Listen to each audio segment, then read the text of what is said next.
I was that child who would wake up at 6 o'clock in the morning and start drawing at whatever age. And my mother's like, what are you doing? I'm just drawing, you know, and you can't fight that. That's just who you are. Our special guest today is Margaret O'Connor from the great county Clare. Please write in, call us and correct me. I would love to learn the correct way of saying that. Hi Nadine, it's great to be here today and lovely to see you, and nice to see you too, Margaret. Margaret O'Connor, please would you introduce yourselves to the Quare audience? Hello, Quare. I'm a farmer's daughter. I'm from the west of Ireland in County Clare. I'm from Boston Tubber. It is right beside Mullaghmore. Mullaghmore was famous back in the 90s because they wanted to build a tourist centre. And there was uproar because loads of people didn't want to build a tourist, because it's famous for having these rare flowers that are also found on the Alps. And if loads of tourists... Excuse me, what flower is this? I don't know all the names off because they're really flamboyant names. Wow. I know there's a few names there's orchids and different things. Like some of the flowers, like they might take 5 years to grow and then they take another 3 years to grow again. I don't know them off by heart. My sister would be very disappointed that I don't know all these. Are you saying this is the only place in Ireland where these flowers are found? Well, it's one of the places in Ireland. Like it's the landscape. It's kind of on the same level as, them little trees that people just give a tiny little bit of water to and they nurture and they make these beautiful things. It's a massive karst landscape, so there's not much, earth and soil, so these mad things kind of grow there. It's on the similar, but it's quite famous. Like people come to see these flowers and stuff. Like there's some amazing electric blue flowers. I think they're in around springtime. They're amazing, but like they only come people do come to check them out, but they wanted to build this tourist centre. And also the Mullaghmore, the way it's formed, it's got this really interesting shape, and like people come to climb it, and they also come, it's called a mountain, but it's not really a mountain, it's just like a hill, but it's like just massive like limestone everywhere. It's like, the only way I could describe it, it's like going to outer space. It's just so barren and isolated that there's no civilized, there are houses are a bit down the road, but you can't see it. It's just rocks everywhere. But yeah, it's actually just up. I live about 10 minutes up the road from Father Ted's house. I'm a proper like culchie. So yeah, I'm a farmer's daughter, but like they happen to give birth to a really creative person. So I think they kind of got a shock. But yeah, so I'm from Clare, country to the bone. And I'm a conceptual artist who happens to be working currently in the medium of millinery, and I'm also an accessory designer. I like to dabble in art projects. Like you might have seen I did a project in 2018 for the Fringe Festival. I put hats on all the statues. So I gave like Constance Markovich a mad hat and her dog a cool hat. She was gangster. She was really cool. So I gave her like a hat with loads of pink guns on it. Go, pow, pow. And then I did, like when I did the press shot, I had just made a hat for her, and then loads of people were going, where's the hat for the dog? So then I made a hat for the dog, and then I made a hat for Oscar Wilde because he was famous for being sent to jail for being gay. So I thought that it would be cool to crown him with a top hat. So I made him a beautiful rainbow colour top hat. And when I did the press shot for that, it was so amazing because it was when people could go and do touristy things. And there was about 300 tourists looking at the statue, and when I put the hat on him, they all started cheering and clapping. And it was such an emotional experience to feel that people were so excited to see him with this top hat on. And it was just really, really, it was something that I'll never forget. And I was street art in millinery form, so like I was afraid of heights. I had to measure these hats, and like I had to go up at 4 o'clock in the morning on cherry pickers, and I was terrified. And I put like a hat on Daniel. Everyone got a hat. Like Molly Malone, I filled her baskets full of flowers, and she had this outrageous headpiece. And then I made her a beautiful neck piece that would like accentuate her breasts, because everyone's always rubbing them, and like they're so beautiful. And it just kind of, I wanted to enhance her beauty. Like she's an amazing woman, and sometimes I feel like I wanted to make her, she gets that kind of tarty rep. And sometimes, even in society, we give girls a tarty rep. And I'm like, do you know what? She's cool. She's cool. Like people come all over to see her. Let's just appreciate her for what she is. Nice. And then, it was really exciting to have people and tourists. So people did the Spitfire Bird tour. So they went all around Dublin. They went from statue to statue to see my and some of them, because of vandalism, they could only stay. So we had we had a hat protector. We had someone there for the day. So they were like from 10 till 6. The hat would have been on Molly, but we couldn't have it in the evening because there was no way. There was one incident. I was back in County Clare and a tourist decided to pull the hat off. And the hat would have been worth a lot of money. And I had to come back up and they damaged the hat and I had to fix it. And I was just so disappointed because, that one person who thinks that they can just ruin your art that you might have spent, ages on. But yeah, so I make hats. I do a lot of hats for like music videos and creative people. Like back in the day when I lived in London, I did a cool piece for Pink Floyd. They had an exhibition, the Wall Retrospective, and I made a cool headpiece out of Floyd vinyl, and it went for auction at this like art exhibition thing, which was amazing. I also made a hat for Lady Gaga. I made a hat for like Years and Years, their music video. Like I'd collaborate with a lot of musicians. I like to put hats on their heads because I'm such a music nerd that I need to get something out of it for me, for my soul, for my heart. The whole reason why I'm making hats is to kind of make people happy or smile. I feel people can be having a hard time and they can dress up and put on a hat and suddenly they can change their mood. Or people sometimes, like I obviously have the bread and butter money, the mothers of the brides who come into my shop and they've been told by Mary down the road that they need to wear a hat because, you have to wear a hat because it's your mother or your daughter's wedding and it's the rule. But a lot of them are very insecure and they've built up this real lack of confidence and they come to me kind of going, I don't really want to wear a hat. And it's hard to put a hat on someone they don't really want it. And it's something that I'm always having to come up against. And I don't like to push a hat on someone. I prefer to someone to put it on and go, oh, actually, do you know, that really suits me. And I actually do like it because no one wants to be cornered into a sale. Yeah. It's not cool. Yeah. But yeah, so like I kind of, my work is just like, I make, what is to do? I make wallets, I make necklaces. My new collection's called Ride. I suppose I have a little bit of tongue of cheek. I like the use of words and stuff. I don't know. I'm a designer. You are a fantastic designer, Margaret. And I think the energy and the love and that passion came through with your playlists you sent to us for Quare. You could feel this, like, I don't know, this, well, you call it attitude, right? You can feel this kind of, what was the word they used to say when I was young? Oh, she's quite sprightly, that kind of, you seem to have that kind of sprightly, passionate energy, which I love. And you've probably already touched on it a little bit, but one question I was like, I need to officially ask Margaret O'Connor this question. What is your why? What is it that motivates you to make hats, to work with the musicians, to be a DJ? What is the why? What's that thing that pushes you and says, you know what, I'm going to create a collection of hats and statues, or I'm going to have a radio show and I'm going to speak to musicians? What's your why? What pushes you? Can you tell us a bit about that? No, but it's everything. All of those creative things you do. I'll give you, what pushes you? For example, I'll just use an example of, so why at the moment am I working on Tico?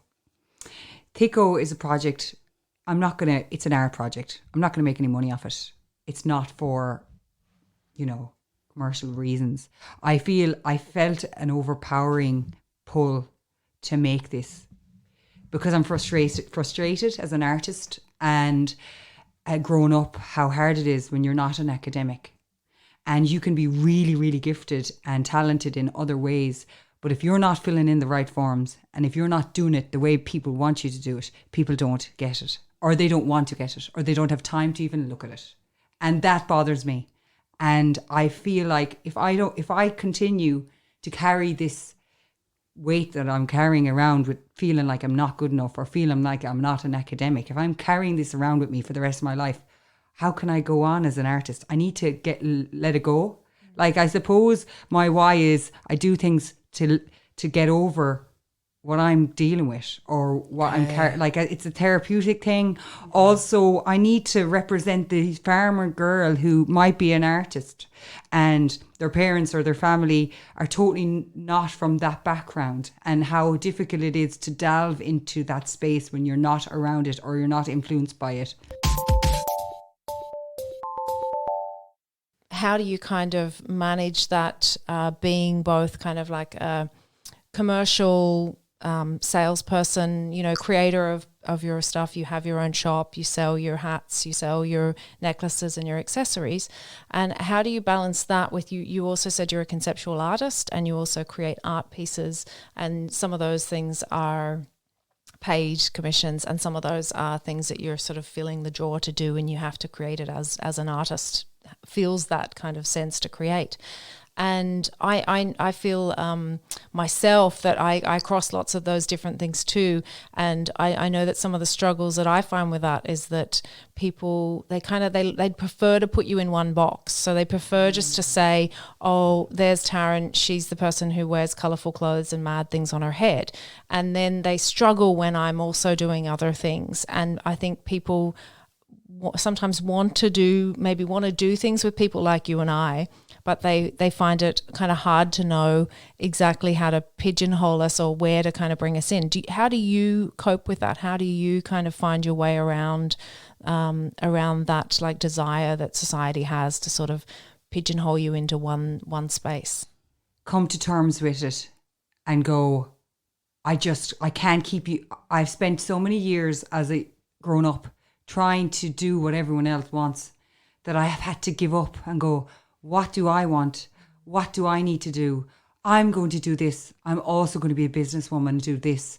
That's just how I can't live my life for other people. And I have to be true to myself. Like, people say to me, oh, you can't do DJing and also be a designer. Yeah. That's such a load of crap. Yeah, agreed. If I can't, because I can't make hats without music. So if I didn't have music, if I had silence, there would be no hats. Yeah. So it all automatically, for me, it's connected already. So it's the natural thing to do. And sometimes people like us, we have so much ideas and so much things going on that people don't understand that we are happy busy. We want to be doing 7 million projects. The more projects, the better, because we're racing and we're chasing our own tail. The person that we're chasing we're fighting against ourselves. We're not fighting against other people. We don't really care what other people are doing because we're going to stay doing what we're doing. Yeah. And we'll do it well and we'll try to improve. And the next time we do another thing, we try to improve. We're trying to better ourselves. We're trying to live and exist for ourselves. I'm also really interested in what you said around the idea of kind of certain people being okay with wearing hats. And obviously this is a very hat-centric conversation because this is my area of interest. But I find that really fascinating thing too, that people sort of feel like wearing hats or wearing something on your head in itself is an act of bravery and is something that for some people is inconceivable. And I find that really kind of fascinating because I actually think that life's kind of much more fun and joyful if you stick something on your head. Agreed. Yes, I agree too. I hide behind my hat. I feel like it's my shield. I feel like I actually feel like I made a headpiece called Masked Heat, and it was a dress hat that started at the top, and underneath the hat was a mask, but outside the hat was another shield, and I feel protected and hidden, and I hide behind it, and I don't look. When I see myself without a hat, I would think, oh, I'm being very open. You feel a bit naked and vulnerable. Yeah. And then when I'm hidden behind the hat, I just feel like, okay. Which is very funny, isn't it? Because I think people will associate people who wear hats with being like very kind of confident and out there. Yeah. And I think in Ireland in particular, sometimes people think you're being too confident. They don't like it. Yeah.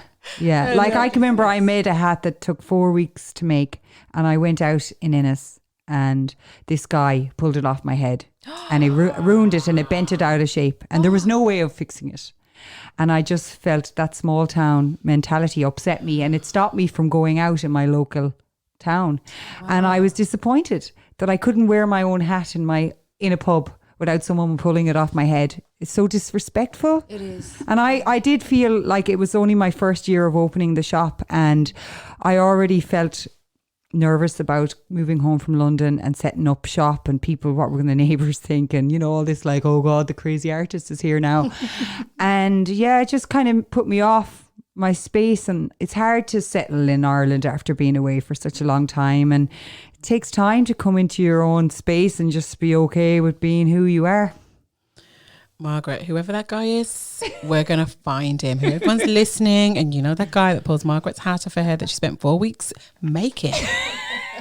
You contact me, because I got something to tell you, homeboy, okay? One day one of your kids are going to want to be an artist, and they're going to make things. Do you want people ripping stuff off their head? No. But the disrespect from it. Disrespectful. So and I just don't not when cool, did we guys. decide that not cool. It's okay to disrespect other human beings? Well, it's not okay. And we don't do that here. That's not cool. It hasn't stopped me from wearing hats now. Oh, and good, it hasn't stopped me from still being brave and going, okay, Yeah.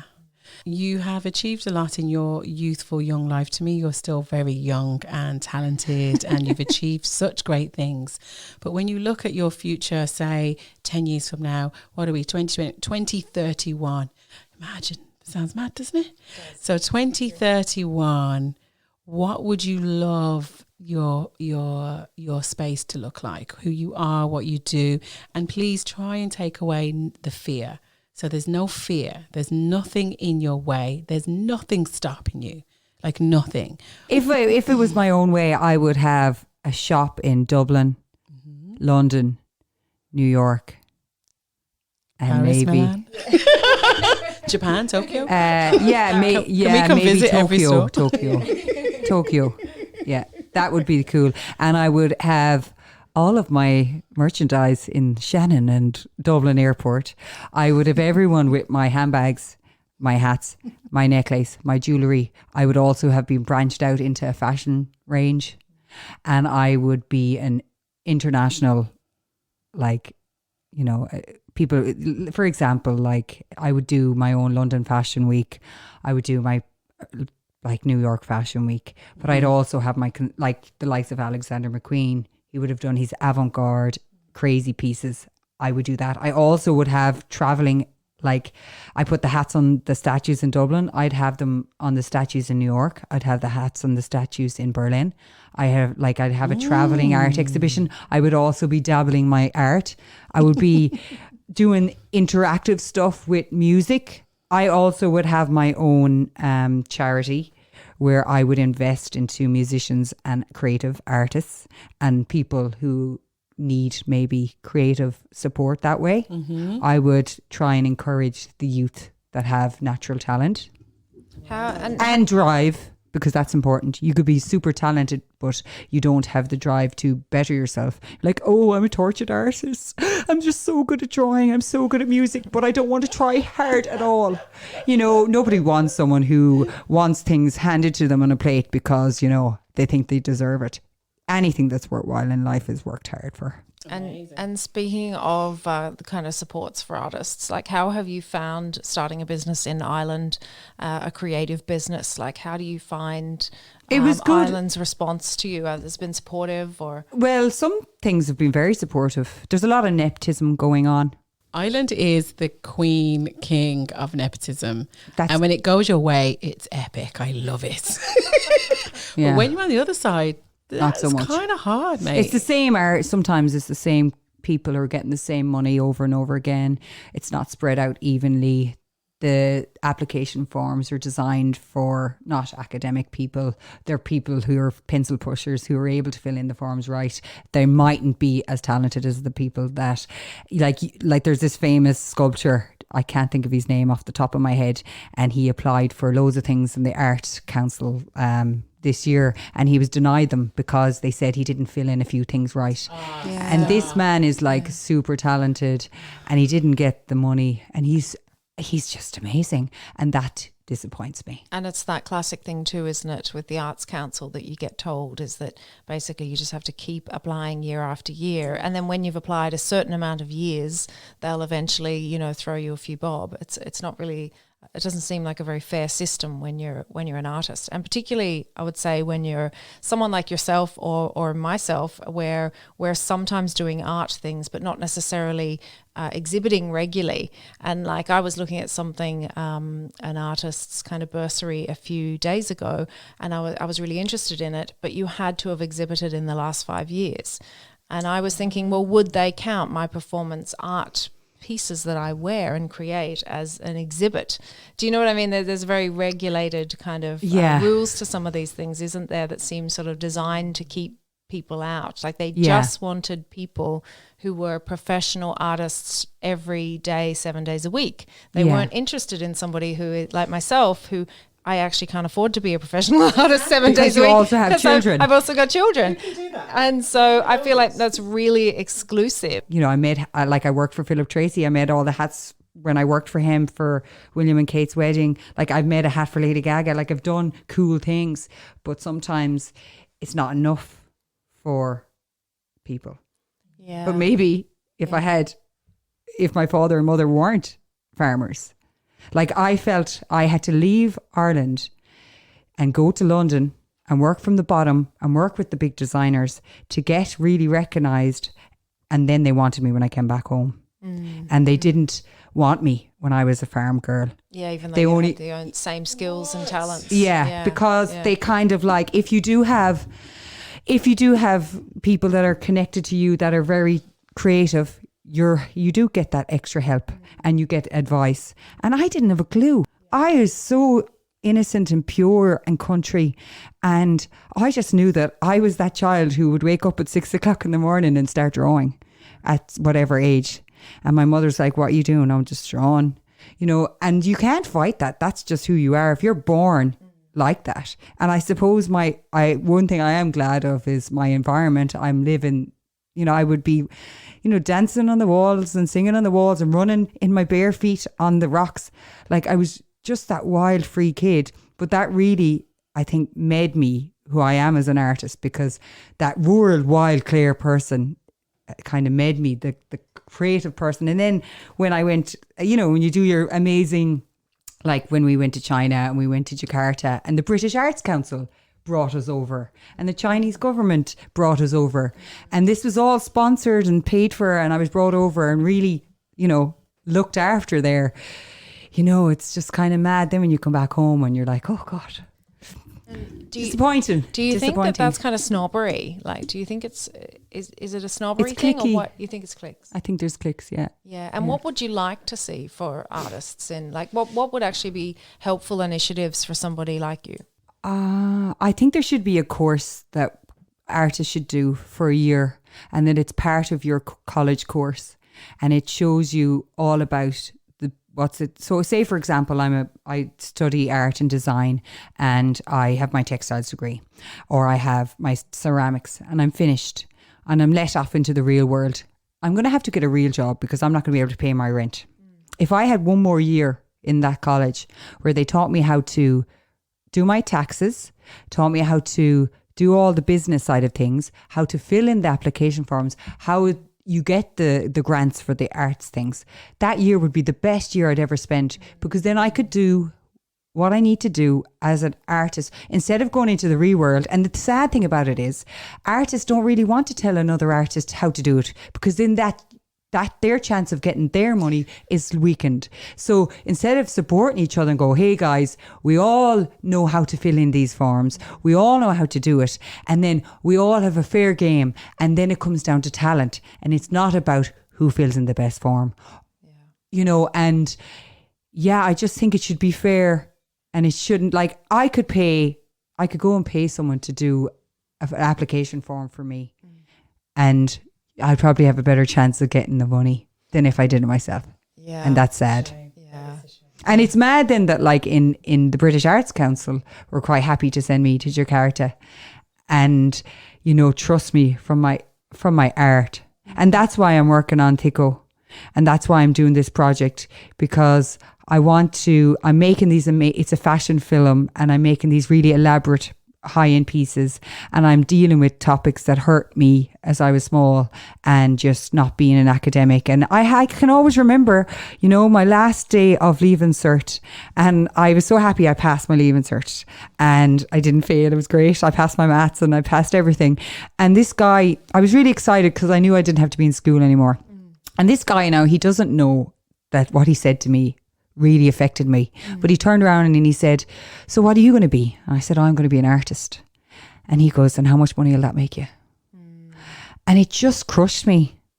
And I was just like, why are we like this to other people? Yeah. Like, why can't we support other people and go, hey, do you know what? If you do this and do that, that'll help you as an artist to be successful and make money and pay for your house and pay for your bills and pay for your children that you want to have. A lot of artists, a lot of female artists, the minute they have a child, they're dropped. A lot of female artists can't be artists if they have children, because they're like, oh, well, you have children, so you're not going to take this seriously. So we're not going to give you the commissions. Yeah. And at the moment I'm single and I don't have children, so it's fine. But down the line, if I do choose, do I have to choose my career, or do I have to choose am I sacrificing my personal life at the moment? Maybe, because I have to give it 100%, and it's way harder. Yeah. Than if I was in a relationship, it could be a lot easier. Doesn't it really speak to the lack of value of kind of creativity? Like I think it says something about the Irish education system, that somebody could go all the way through and then appear saying, I'm, excitedly, I'm going to be an artist, and then sort of shit all over that idea as if it's not of value. I think says how the arts are valued in Ireland. And I know from being an outsider and coming to Ireland, and the rest of the world thinks of Ireland as being like a mecca for artists. And when I came here, I was so astounded at how artists are treated, and how it's really just sort of the dead artists from a few hundred years ago that are really venerated and treated well. Yeah. And they're the ones that everybody talks about. But actually this country is full of creative, amazing people, and they're doing things for no money. Like, they're doing things. People are doing things for free. Yeah. And even just things like the way, like there's a big contrast between, say, Belfast street art, and I'm not talking about political street art, but just the interesting murals and stuff that people put up, and then the ones that get created in Dublin that invariably get painted over by Dublin City Council. And I'm always thinking to myself, what do you think tourists are coming here for? Well, they want to see the colour and the weather is usually so terrible that a bit of colour on the walls can go a long way to kind of changing the mood and giving you a sort of an energy of vibrancy about a city. It seems so short-sighted to me. But their culture, Ireland was always about culture, and they're really trying to push us out. Like, if I had my way, I do live in Clare and I have my shop in Ennis, but if I could afford it, I'd have a shop in Dublin, but I can't, because it's not for the big. It's not for, it's the small people aren't important, and I do think that we're slowly getting rid of the creative souls in Dublin. People are moving to Berlin because there's a cap on the rent, so you can pay. But London is actually cheaper. I used to live in London for 8 years. It was cheaper for me to live in London than it would to be in Dublin.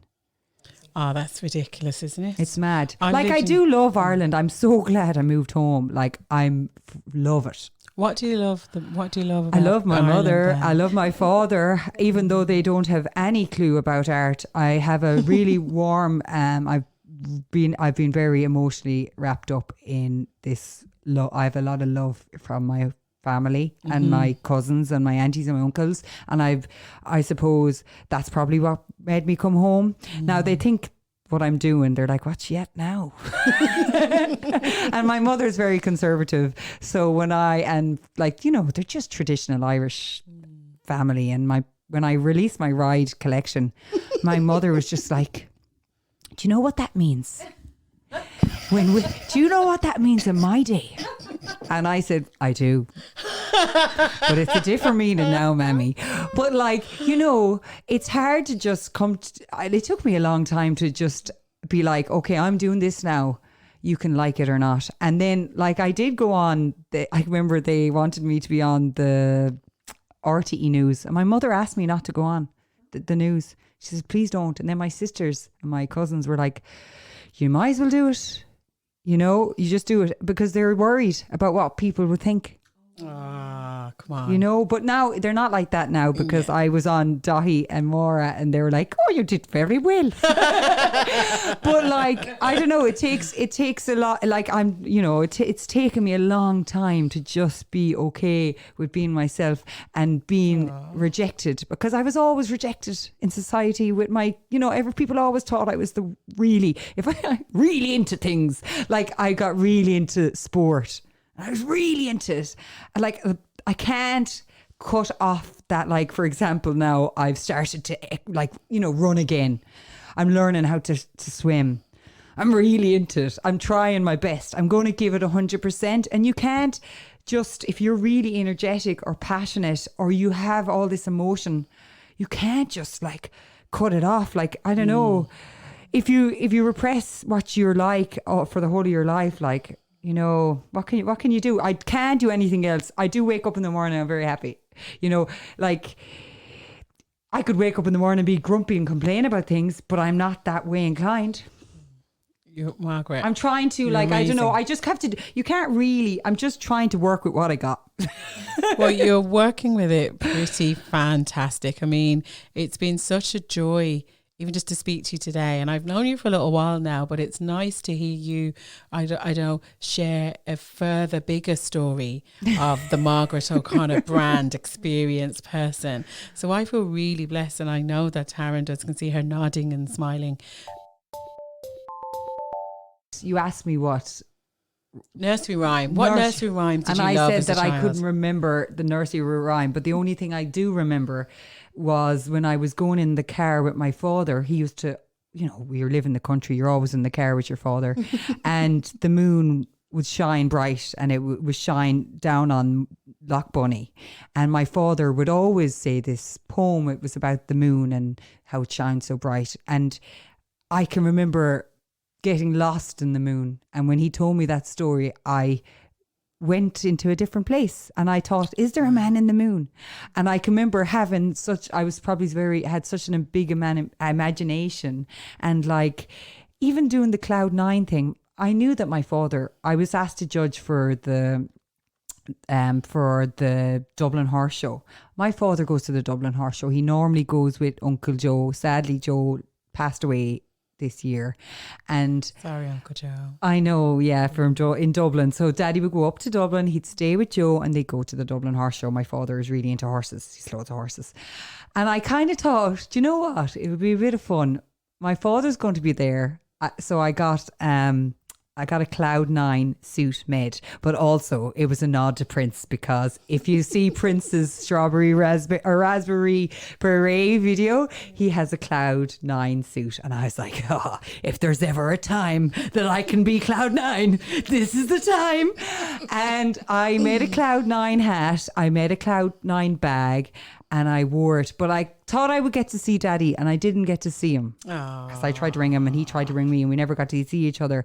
But I suppose, I don't know, I'm constantly trying to, it was kind of funny for me. But I suppose my parents have this child that's so creative. Like when I was a little girl, my mother, she had some patience. Like I was thinking about it the other day, like there's 8 of us. 5 boys and 3 girls. Mammy used to knit us our iron jumpers. Like we were looked after, like, but we had the house was wild. And my mother, like the only time I didn't talk or I didn't speak, and you'll probably, if you ever come to my studio, I don't talk. People are like, you all right? I'm like, I'm fine. And my mother would let me draw on the kitchen table, and I would draw for hours. And the only time they'd ask me, she'd be like, but you have to move when it's dinner time, and you have to clean up when you have to move your stuff, and then you can use it again. But like, she just let me draw. She didn't get it, but she let me draw for years and years. Like to actually just go, oh, that child is really happy. I'm just going to let that child be happy. And for years to be happy drawing on my mother's kitchen table, like I know that they don't get it. Like when I made a hat for Lady Gaga, my mother said, who's Lady Gaga? Are you coming home for Christmas? So like, I don't know, like it's so nice. They really kind of, I suppose my parents kind of bring me down to the ground and go, come on now, here. You have to stand in the gap and look after the cows are coming. And one day it was really funny, actually. It was last year. I got these new boots, these kinky boots. They're really knee-high boots, and they were like zebra, and they were like really outrageous. And my father had told me that I needed to stand on the road. But I really wanted to try on these shoes, and I didn't know how long these shoes are or how long the cows are going to take to come up the road. So I went and I put on my boots, and then it turns... Sorry, Margaret, you need to explain to us non-farmers, what do you mean your dad asked you to stand on the road? Stand in the gap. Like, when you're a farmer, you often have to move cows up the road, and sometimes you need someone to stand in a gap so the cows don't go in the right way. So it's kind of like... I would have farmed when I was younger as a teenager, but I don't farm now. But like every now and then there might be someone not there and they need someone to stand in a gap. But it was just really funny because our neighbours who know that I'm like into fashion, I ran out because the cows, I didn't realise that the cows were coming. So I ran out in my knee-high boots and this tiny little mini skirt. And the neighbours were waiting in the car, and all they did was laugh their head off because there's these cows and there's me hunting them with a stick going, come on. But yeah, I don't know, maybe my father, they didn't, my mother encouraged it, but not really. Do you know, they didn't. They're kind of like, I would be, if I wasn't an artist, I'd probably be depressed. I'd be be taking antidepressants and I would be sad. Yeah. But so the fact that I'm making art and I'm happy, you know, that sounds like a win. Very Margaret. like, you know, no bills. Yeah, no, that sounds like a win. I think everything you said to us, I think will really speak to our listeners and even to like my cousins and other artists in the making, and even people who, because I think everyone's an artist. They're just kind of, some people hide it, some people do it full time, some people don't. But even my kind of corporate friends, they've always got something artistic they want to do. There's always something. There's something. Cooking, designing something, like there's always something. So I think you sharing your story and telling us a bit more about it, I think is really encouraging, and I would just love to personally thank you for that.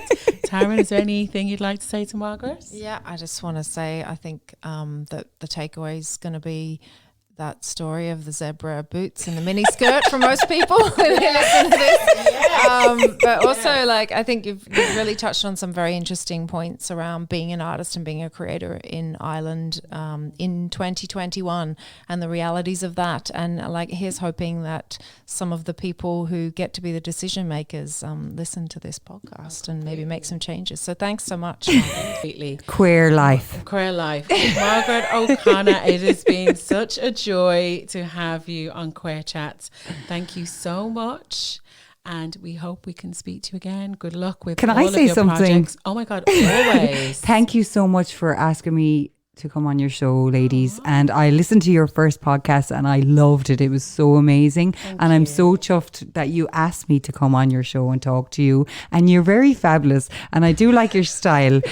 And yeah, thanks a million for being beautiful and fabulous. And thanks a million. Thank you so much.